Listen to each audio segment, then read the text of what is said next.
In this video, I'll show you how to run a profit and loss report in QuickBooks Online. First, open QuickBooks Online and go to Reports. Intuit's current help says the Reports page is where you open standard reports, and you can use the search bar to quickly find the one you want.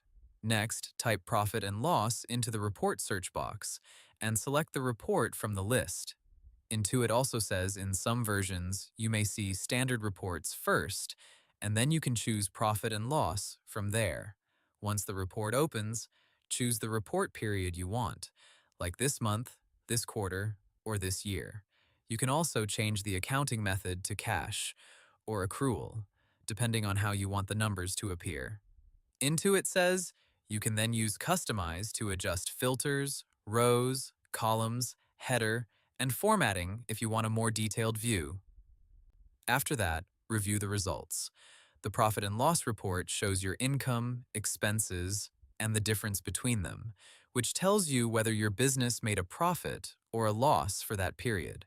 Intuit describes this as one of the main financial reports for understanding business performance.